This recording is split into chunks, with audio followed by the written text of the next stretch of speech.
தமிழகத்தில் அயலக தமிழர் தின விழாவில் பேசிய முதல்வர் ஸ்டாலின், நாம் யாராலும் பிரிக்க முடியாத சொந்தங்கள், கடல் நம்மை பிரித்தாலும் மொழியும் இனமும் நம்மை உணர்வால் இணைக்கிறது என்றார். வெளிநாடுகளில் இருந்தாலும் அயலக தமிழர்கள் தமிழகத்தை மறக்கவில்லை என முதல்வர் பேசினார். தமிழகத்தில் மட்டுமல்ல, வெளிநாடுகளிலும் தமிழ் வளர்ச்சிக்கான திட்டங்களை வகுத்து வருகிறோம். புலம்பெயர்ந்த நாடுகளில் உள்ள தமிழ் சங்கங்களுக்கும் அங்கீகாரம் அளித்துள்ளோம் என அயலக தமிழர் தின விழாவில் முதல்வர் ஸ்டாலின் பேசினார்.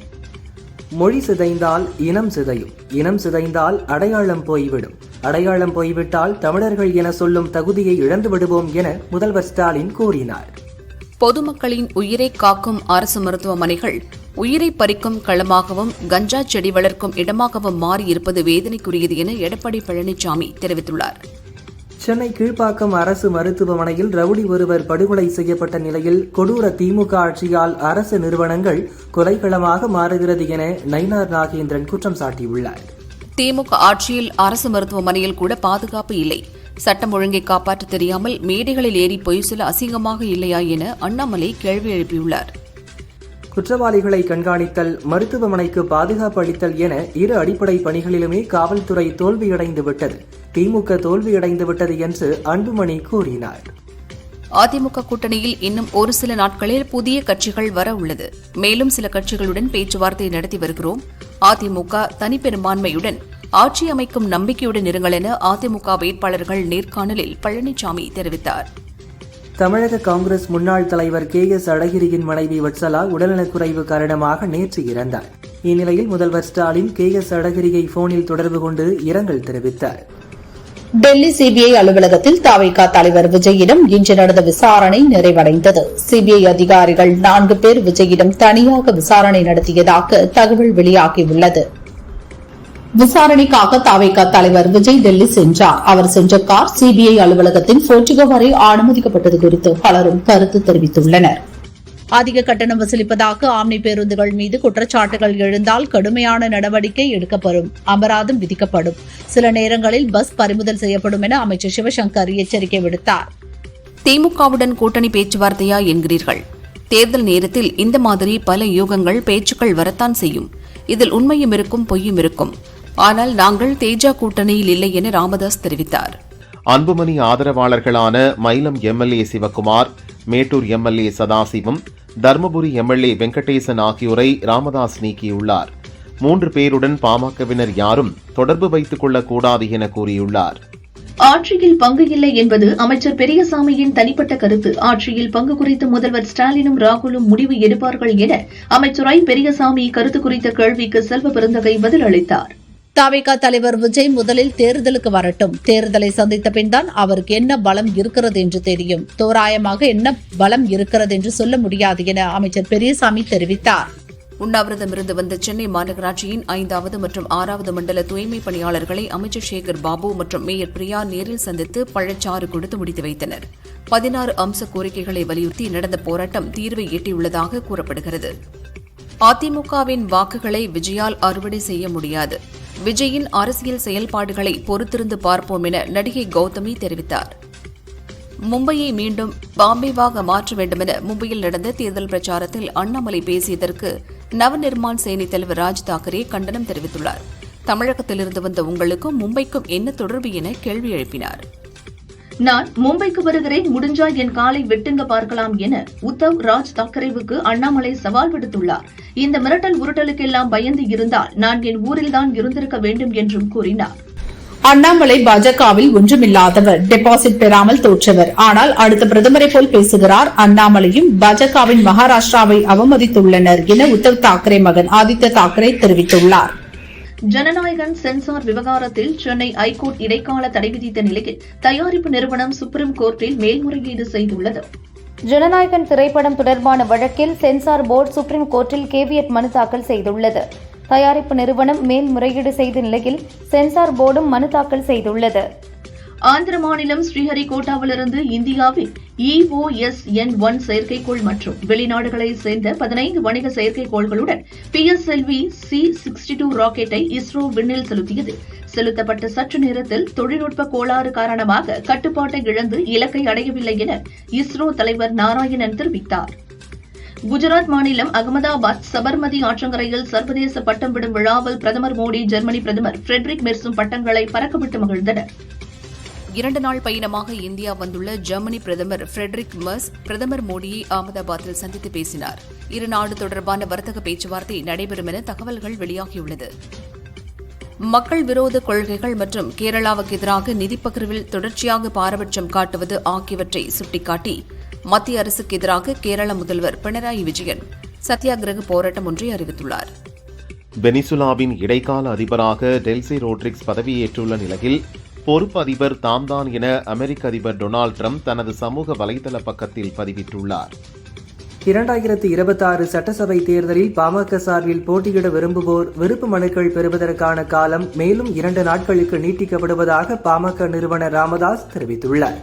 பாமக தொண்டர்கள் மற்றும் நிர்வாகிகளின் வேண்டுகோளை ஏற்று நிறுவனர் ராமதாஸ் சட்டசபை தேர்தலில் போட்டியிட விருப்ப மனு பெறுவதற்கான தேதியை 13, 14 2 நாட்களுக்கு நீட்டித்து அறிவித்துள்ளார். சட்டசபை தேர்தலையொட்டி தனது தொகுதிக்குட்பட்ட கரூர், பாலமபுரம் பகுதியில் இன்று தேர்தல் பிரச்சாரத்தை தொடங்கினார் அதிமுக முன்னாள் அமைச்சர் விஜயபாஸ்கர். கட்சி நிர்வாகிகளுடன் வீடு வீடாக சென்று பிரச்சாரம் மேற்கொண்டார். ஈரானில் அரசுக்கு எதிரான போராட்டங்கள் வலுத்து வரும் நிலையில் ராணுவ ஜாமர்களை கொண்டு ஸ்டார்லிங்க் இணைய சேவையை அரசு முடக்கியது. நாடு முழுவதும் சில நாட்களுக்கு முன்பு இணைய சேவை முடக்கப்பட்டது. புதுச்சேரியில் 3.47 லட்சம் ரேஷன் கார்டுகளுக்கு பொங்கல் பரிசுத் தொகை வழங்குவது குறித்து கவர்னர் கைலாசநாதனை முதல்வர் ரங்கசாமி சந்தித்து ஆலோசனை நடத்தினார். மக்கள் நீதி மய்ய தலைவர் கமலஹாசனின் பெயர் மற்றும் போட்டோவை அனுமதியின்றி வணிக ரீதியாக பயன்படுத்த சென்னை ஐகோர்ட் இடைக்கால தடை விதித்து உத்தரவிட்டுள்ளது. தனியார் டி-ஷர்ட் தயாரிப்பு நிறுவனம் தனது போட்டோவை பயன்படுத்துவதை சுட்டிக்காட்டி கோர்ட்டில் கமல் முறையீடு செய்திருந்தார்.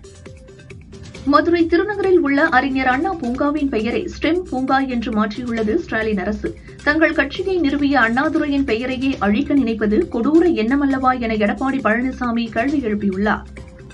சென்னையிலிருந்து நாளை 13ஆம் தேதியும் நாளை மறுநாள் 14ஆம் தேதியும் மதுரைக்கு செல்வதற்கு ரூபாய் 4000 வரையிலும், நெல்லை செல்ல ரூபாய் 4500 வரையிலும், கோவைக்கு ரூபாய் 3800 வரையிலும் கட்டணமாக வசூலிக்கப்படும் என்று ஆம்னி பேருந்துகள் அறிவித்துள்ளது.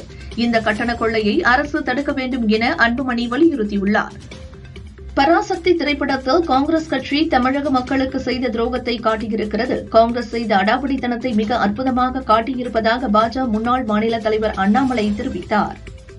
சென்னை ராயப்பேட்டை கட்சி தலைமை அலுவலகத்தில் நடைபெறும் அதிமுக வேட்பாளர் நேர்காணலில் பங்கேற்க நடிகையும் கட்சி நிர்வாகியுமான நடிகை கௌதமி வந்தார்.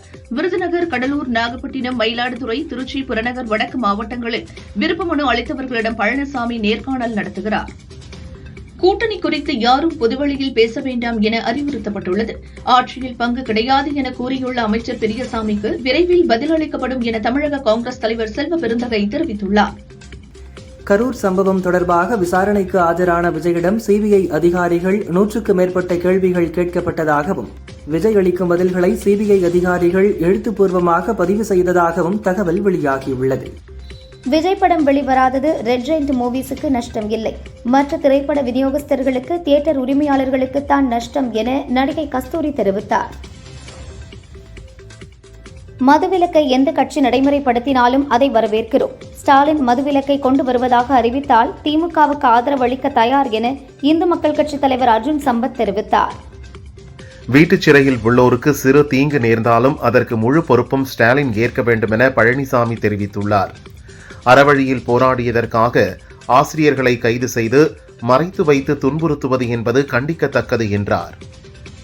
டெல்லியில் மத்திய அமைச்சர் எல் முருகன் வீட்டில் நாளை நடைபெறும் பொங்கல் விழாவில் கலந்து கொள்ள நயினார் நாகேந்திரன் டெல்லி செல்கிறார். பொங்கல் விழாவில் பங்கேற்க பிரதமர் மோடி மற்றும் அமைச்சர் அமித்ஷாவுக்கும் அழைப்பு விடுக்கப்பட்டுள்ளது. 2026-27 ஆண்டுக்கான மத்திய பட்ஜெட் பிப்ரவரி 1ஆம் தேதி பார்லிமென்டில் தாக்கல் செய்யப்படும் என்று லோக்சபா சபாநாயகர் ஓம் பிர்லா அறிவித்துள்ளார். முன்னாள் துணை ஜனாதிபதி ஜெகதீப் தன்கருக்கு இன்று திடீரென உடல்நலக்குறைவு ஏற்பட்டது. அவர் டெல்லியில் உள்ள எய்ம்ஸ் மருத்துவமனையில் சிகிச்சைக்காக அனுமதிக்கப்பட்டார். தேர்தல் முன்னேற்பாடுகள் தொடர்பாக இந்திய தேர்தல் ஆணைய அதிகாரிகள் அடுத்த மாதம் தமிழகத்திற்கு வருகை தந்து ஆலோசனை மேற்கொள்ள உள்ளனர். காஷ்மீரின் பஹல்காம், டெல்லி செங்கோட்டை அருகே நடந்த பயங்கரவாத தாக்குதல் சம்பவங்களுக்கு கண்டனம் தெரிவித்து இந்தியா, ஜெர்மனி நாடுகள் சார்பில் கூட்டறிக்கை வெளியிடப்பட்டுள்ளது. டெல்லியில் புதிதாக கட்டப்பட்டு வரும் பிரதமர் அலுவலக பணிகள் நிறைவடையும் நிலையில் உள்ளன. இந்த அலுவலகத்தில் இருந்து பிரதமர் தமது அதிகாரப்பூர்வ அலுவல்களை விரைவில் துவங்குவார் என தகவல் வெளியாகியுள்ளது. இன்று விண்ணில் செலுத்தப்பட்ட PSLV C-62 ராக்கெட் தோல்வியடைந்த நிலையில் ராக்கெட்டில் இருந்த 18 செயற்கைக்கோள்களும் புவியீர்ப்பு பகுதிக்குள்ளேயே அப்போது இருந்ததால் அனைத்தும் பசிபிக் பெருங்கடலில் விழுந்தது. இந்தியா அமெரிக்கா இடையேயான வர்த்தக ஒப்பந்த பேச்சுவார்த்தை தீவிரமாக நடக்கிறது. அடுத்த கட்ட பேச்சுவார்த்தை நாளை நடக்க உள்ளதாக இந்தியாவுக்கான அமெரிக்க தூதர் செர்ஜியோ கோர் கூறியுள்ளார். டெல்லியிலிருந்து விஜயவாடாவுக்கு புறப்பட்ட ஏர் இண்டியா விமானத்தில் பயணி ஒருவருக்கு திடீரென உடல்நல பாதிப்பு ஏற்பட்டதால் விமானத்தை ஜெய்ப்பூருக்கு திருப்பி விடப்பட்டது. பயணியை இறக்கிவிட்ட பின் விமானம் மீண்டும் விஜயவாடாவுக்கு புறப்பட்டது. டெல்லி CBI அலுவலகத்தில் கரூர் சம்பவம் தொடர்பாக ஆயுதப்படை டிஜிபி டேவிட்சன் தேவாசீர்வாதத்திடம் CBI அதிகாரிகள் விசாரணை நடத்தினர். மணிப்பூர் தௌபால் பகுதியில் அதிகாலை 4:20 மணிக்கு லேசான நிலநடுக்கம் ஏற்பட்டது. இந்த நிலநடுக்கம் ரிக்டர் அளவுகோலில் 3ஆக பதிவாகியுள்ளது. பாதிப்புகள் ஏதும் இல்லை என கூறப்படுகிறது. காங்கிரஸ் MP ராகுல் நாளை தமிழகம் வருகிறார். நீலகிரி மாவட்டம் கூடலூருக்கு செல்லும் ராகுலுக்கு கட்சியினர் உற்சாக வரவேற்பு அளிப்பதற்கான ஏற்பாடுகளை செய்துள்ளனர். நிகழ்ச்சிக்கான ஏற்பாடுகளை செய்ய 7 பேர் கொண்ட குழு அமைக்கப்பட்டுள்ளது. இந்தியா வந்துள்ள ஜெர்மன் அதிபர் ஃபிரெட்ரிக் மெர்ஸ் மற்றும் பிரதமர் மோடி சபர்மதி ஆசிரமத்திற்கு வருகை தந்து காந்திக்கு மரியாதை செலுத்தினர். சபரிமலையில் மகர ஜோதி தரிசனத்திற்காக முன்னோடியாக பந்தளத்தில் இருந்து திருவாபரண பவனி இன்று மதியம் புறப்பட்டது. ஏராளமான பக்தர்கள் இதில் கலந்து கொண்டு சரணகோஷம் முழங்கினர்.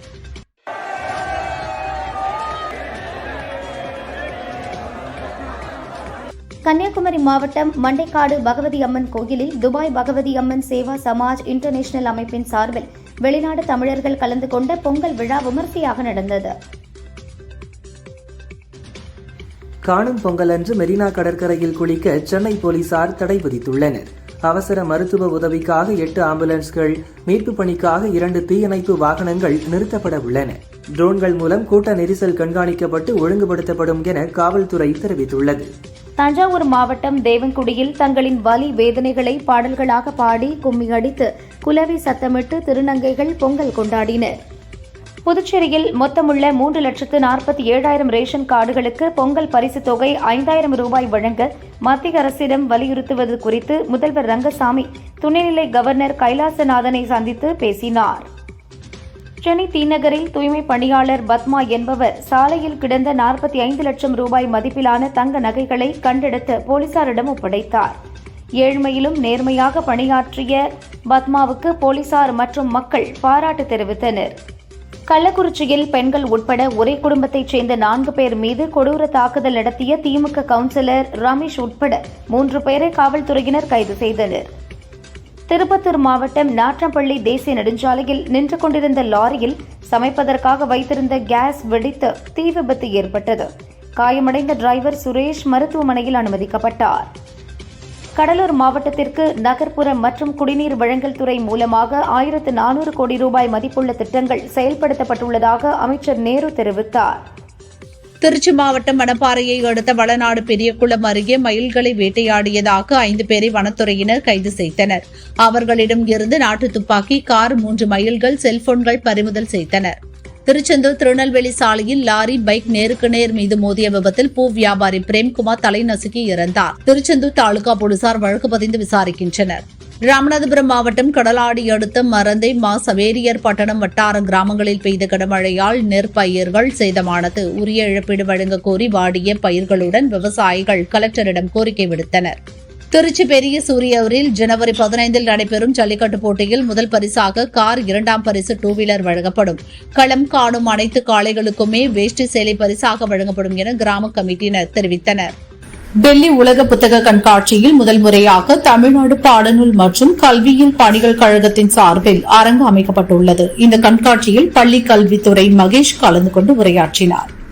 கன்னியாகுமரி மக்களின் நீண்ட நாள் கோரிக்கையான ரப்பர் பூங்கா கொண்டுவர நடவடிக்கை எடுக்கப்படும் என அமைச்சர் ராஜகண்ணப்பன் கூறியுள்ளார். பொங்கலையொட்டி ஆம்னி பஸ்களில் கூடுதல் கட்டணம் வசூலித்தால் புகார் அளிக்க 180042256151 என்ற தொலைபேசி எண் அறிவிக்கப்பட்டுள்ளது. கூடுதல் கட்டணம் வசூலித்தால் அபராதம் அல்லது சிறைப்பிடிக்கப்படும் என போக்குவரத்து கழகம் எச்சரித்துள்ளது. கரூரில் விஜய் பிரச்சாரத்தின் போது பாதுகாப்பு பணியில் ஈடுபட்டிருந்த போலீசார் 8 பேரிடம் கரூர் முகாம் அலுவலகத்தில் CBI அதிகாரிகள் விசாரணை நடத்தினர். காஞ்சிபுரம் பச்சையப்பன் மகளிர் கலை மற்றும் அறிவியல் கல்லூரியில் நடந்த சமத்துவ பொங்கல் விழாவில் 2000க்கும் மேற்பட்ட மாணவிகள் கலந்து கொண்டனர். சாக்கு ஓட்டப் போட்டி, உரியடி போட்டி நடத்தி உற்சாகத்துடன் பொங்கலை கொண்டாடினர். சினிமா பாடல்களுக்கு குத்தாட்டம் போட்டு மகிழ்ந்தனர். பொங்கல் விடுமுறை காரணமாக வாக்காளர் பெயர் சேர்க்கை படிவங்களை சமர்ப்பிக்க அவகாசம் வேண்டுமென மார்க்சிஸ்ட் மாநில செயலாளர் பி. சண்முகம் தெரிவித்துள்ளார். குன்னூர் ஜெகதலா கிராமத்தில் படுகரின மக்களின் பாரம்பரிய கன்னி ஹேத்தை அம்மன் திருவிழா இன்று கோலாகலமாக கொண்டாடப்பட்டது. 48 நாட்கள் விரதம் மேற்கொண்ட ஹெக்தைக்காரர்கள் கொதுமுடி கோவிலுக்கு செங்கோலுடன் நடைப்பயணம் மேற்கொண்டு அருள்வாக்கு கூறினர். கச்சத்தீவு புனித அந்தோனியார் தேவாலய விழாவில் பங்கேற்க வரும் 15 முதல் 25ஆம் தேதி வரை விண்ணப்பிக்கலாம். ஒரு நபருக்கு ரூபாய் 2000 கட்டணம் நிர்ணயிக்கப்பட்டுள்ளது. மதுரை பாலமேடு அலங்காநல்லூர் ஜல்லிக்கட்டு போட்டிகளுக்கான பணிகள் விறுவிறுப்பாக நடைபெற்று வருகிறது. வாடிவாசல், பார்வையாளர் மாடம் மற்றும் 2 அடுக்கு பாதுகாப்பு வேலிகள் அமைக்கப்பட்டுள்ளன. சென்னையில் 18 ஆண்டுகளுக்கு பிறகு டபுள் டக்கர் பஸ் சேவையை முதல்வர் ஸ்டாலின் கொடியசைத்து தொடங்கி வைத்தார். பஸ்ஸில் ஏறி பார்வையிட்டார். சென்னை அடையாறிலிருந்து மாமல்லபுரம் வரை 3 மின்சார டபுள் டக்கர் பஸ் சேவை தொடங்கப்பட்டுள்ளது. திருப்பூரில் பாதாள சாக்கடை, குடிநீர், குப்பை அகற்றம் உள்ளிட்ட பல்வேறு கோரிக்கைகளை வலியுறுத்தி மாநகராட்சி அலுவலகம் முன் அதிமுக கவுன்சிலர்கள் போராட்டம் நடத்தினர். இதுகுறித்து மாநகராட்சி கமிஷனர் மற்றும் மேயரிடம் மனு அளித்தனர். தங்கம் விலை சவரனுக்கு ரூபாய் 1760 உயர்ந்து ஒரு சவரன் ரூபாய் 1,04,960க்கு விற்பனையாகிறது. கிராமுக்கு ரூபாய் 220 உயர்ந்து ஒரு கிராம் ரூபாய் 13,120க்கு விற்கப்படுகிறது. வெள்ளி விலை கிராமுக்கு ரூபாய் 12 உயர்ந்து ஒரு கிராம் ரூபாய் 287க்கும் விற்பனை செய்யப்படுகிறது. திருப்பத்தூர் மாவட்டம் கந்திலி அருகே கெஜல்நாயக்கன்பட்டியில் நீச்சல் தெரியாத 2 பள்ளி மாணவர்கள் குளத்தில் மூழ்கி இறந்தனர். போலீசார் விசாரிக்கின்றனர். சென்னை கீழ்ப்பாக்கம் அரசு மருத்துவமனையில் ரவுடி ஆதி வெட்டி படுகொலை செய்யப்பட்டார். தோழியை பார்க்க வந்த நிலையில் தோழியின் உறவினர்கள் வெட்டி சாய்த்தனர். மைக்ரோசாப்ட் உரிமையாளரான பில்கேட்ஸ் தனது மனைவி மெலிண்டாவுக்கு ஜீவனாம்சமாக 71,100 கோடி வழங்கினார். ரூபாய் 1,12,800 கோடி ஜீவனாம்சம் வழங்க ஒப்புக்கொண்டிருந்த பில்கேட்ஸ் ஏற்கனவே ரூபாய் 41,700 கோடியை மெலிண்டாவுக்கு அளித்தார். வெனிசுலாவிலிருந்து $4.2 பில்லியன் மதிப்பிலான கச்சா எண்ணெயை அமெரிக்கா வாங்கியுள்ளதாக அதிபர் டிரம்ப் அறிவித்துள்ளார். இந்த கச்சா எண்ணெய் பீப்பாய்கள் அமெரிக்கா நோக்கி வந்து கொண்டிருப்பதாக தெரிவித்துள்ளார். ஈரானில் ஏற்பட்ட வன்முறையில் பலியானோர் எண்ணிக்கை 538ஆக உயர்ந்துள்ளது. சுமார் 10,600 பேர் கைது செய்யப்பட்டனர். இந்திய பெண் ராணுவ அதிகாரி சுவாதி சாந்தகுமாருக்கு ஐநாவின் 2025ஆம் ஆண்டுக்கான அமைதி விருது வழங்கப்பட்டுள்ளது. நியூசிலாந்துக்கு எதிராக கிரிக்கெட் போட்டியின் போது தமிழக வீரர் வாஷிங்டன் சுந்தர் காயமடைந்ததால் தொடரில் இருந்து வெளியேறினார். மாற்று வீரராக ஆயுஷ் பதோனி தேர்ந்தெடுக்கப்பட்டுள்ளார்.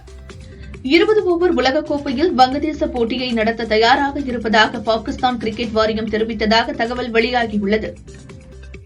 ஒருவர் அவுட்டாகி வெளியே செல்லும்போது களத்திற்குள் வரும் எனக்கு அதிக ஆர்ப்பரிப்பு எழுவது எனக்கு பிடிக்கவில்லைதான். அதேபோல தோனிக்கும் அடிக்கடி நடக்கிறது என இந்திய கிரிக்கெட் வீரர் கோலி தெரிவித்தார். சுதா கொங்கரா சிவகார்த்திகேயன் கூட்டணியில் உருவான பராசக்தி படம் கடந்த 10ஆம் தேதி ரிலீஸ் ஆனது. கடந்த 2 நாட்களில் உலக அளவில் 51 கோடிக்கும் அதிகமாக வசூலித்துள்ளதாக படக்குழு அதிகாரப்பூர்வமாக தெரிவித்துள்ளது. பரத்பாலா இயக்கத்தில் தனுஷ், பார்வதி நடித்து 2013இல் வந்த படம் மரியான். இந்த படப்பிடிப்பில் நடந்த விஷயங்கள் குறித்து பார்வதி கூறுகையில், ஒரு காட்சியில் தண்ணீரில் முழுவதுமாக நனைந்தபடி நடித்தேன். மாற்று உடையும் கொண்டு வராததால் ஓட்டல் செல்ல வேண்டும் என கூறியும் அனுமதிக்கவில்லை. எனக்கு பீரியட், கண்டிப்பாக செல்ல வேண்டும் என சத்தமாக சொல்ல வேண்டியதாக இருந்தது. படப்பிடிப்பு தளத்தில் என்னுடன் சேர்த்து 3 பெண்களே இருந்தார்கள். எனக்கு யாரும் ஆதரவாக இல்லை என்றார். டான் படத்திற்கு பிறகு சிவகார்த்திகேயன் இயக்குநர் சிபி சக்கரவர்த்தி கூட்டணி மீண்டும் இணையும் என சொல்லப்பட்ட நிலையில் அவர் ரஜினியின் 173வது படத்தை இயக்குவதாக அறிவிப்பு வெளியானது. இது பற்றி சிவகார்த்திகேயன் கூறுகையில், சிபி என்னை வைத்து இயக்க இருந்த கதை வேறு, அந்த கதை வேறு. இருந்தாலும் ரஜினி படக்கதை தெரியும், சொல்ல மாட்டேன். அப்படத்தில் நான் நடிப்பது பற்றி சிபி தான் முடிவு செய்ய வேண்டும் என்றார்.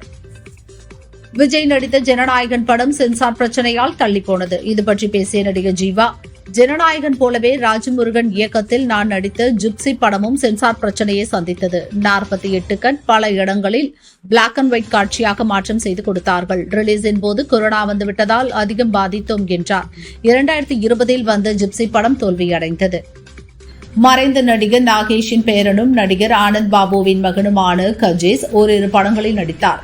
அவை தோல்வியடைந்தன.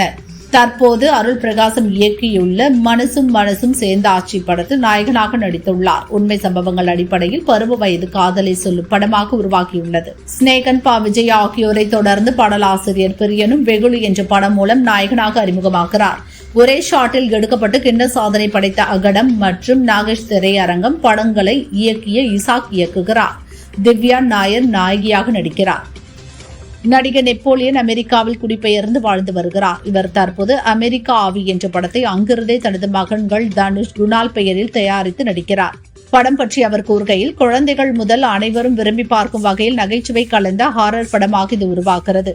தஞ்சை JPR இயக்கும் இப்படத்தை அமெரிக்காவிலேயே படமாக்க உள்ளோம் என்றார். அங்கமாள் படத்தில் கீதா கைலாசம், தாய் கிழவி படத்தில் ராதிகா ஆகியோர் முதிய கதாபாத்திரத்தில் கதையின் நாயகிகளாக நடித்துள்ளனர். அந்த வரிசையில் கிராணி என்ற படத்தில் நடிகை வடிவுக்கரசு 80 வயது முதிய பெண்ணாக சூனியக்காரியாக நடித்துள்ளார். விஜயகுமாரன் என்பவர் இயக்கும் இப்படம் பேய் த்ரில்லர் கதையில் உருவாகிறது. துரந்தர் பாலிவுட் திரைப்படம் வசூலில் புதிய சாதனை படைத்துள்ளது. படம் வெளியாகி 39 நாட்கள் ஆகியுள்ள நிலையில் உலகளவில் ரூபாய் 1296 கோடி வசூல் செய்துள்ளதாக படக்குழு போஸ்டர் வெளியிட்டுள்ளது.